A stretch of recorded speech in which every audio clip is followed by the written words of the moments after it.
തന്നെയല്ലേ സ്വർഗത്തിലുണ്ടായാലും.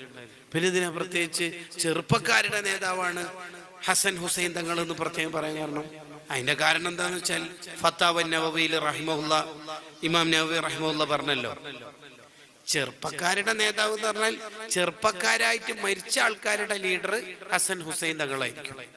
പിന്നെ പ്രായമായിട്ട് ഈ മുസ്ലിം ജമാഅത്തിന്റെ പ്രായത്തിലൊക്കെ ആയിട്ട് മരണപ്പെട്ടവരാണെങ്കിൽ സിദ്ദീഖ് റളിയല്ലാഹു അൻഹു ഉമർ. പിന്നെ എല്ലാവരുടെയും ടോട്ടൽ നേതാവാണ് മുഹമ്മദുൻ സയ്യിദുൽ കൗനൈനി വസ്സഖലൈനി വൽ ഫരീഖൈനി മിൻ അറബി വമിൻ അജമി.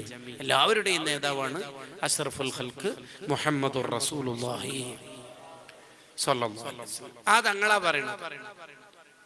എത്ര ആൾക്ക് തങ്ങൾ അങ്ങനെ ഓഫർ കൊടുത്തിട്ടുണ്ട്, അൻത മിൻ അഹ്ലിൽ ജന്ന, നീ സ്വർഗത്തിലാണ്. എത്ര ആളോട് തങ്ങൾ പറയാറുണ്ട്.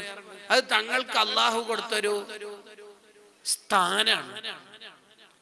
അതുകൊണ്ടല്ലേ നിങ്ങൾ കണ്ടിട്ടില്ലേ, പാതിരാത്രി നബി സല്ലല്ലാഹു അലൈഹി വസല്ലമ തങ്ങൾക്ക് വുളു എടുക്കാനുള്ള വെള്ളം കൊണ്ടു കൊടുത്ത സ്വഹാബിയാണ് റബീഅത്ത് ബിൻ കഅബുൽ അസ്ലമി റളിയല്ലാഹു അൻഹു.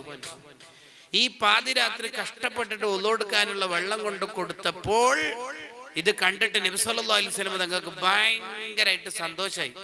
എന്റെ ശിഷ്യൻ, എന്റെ സ്വഹാബി വലിയ ത്യാഗം സഹിച്ചല്ലോ എന്ന് ഓർത്തിട്ട് തങ്ങൾ എന്നെ ഒരു സമ്മാനം കൊടുത്തു. എന്താ സമ്മാനം എന്നറിയോ? സല്യാ റബീഅ, സല്യാ റബീഅ, റബീഅത്തെ മോൻ എന്തും ചോദിച്ചോളി. എന്തെന്നില്ല, എന്തും ചോദിച്ചോളി.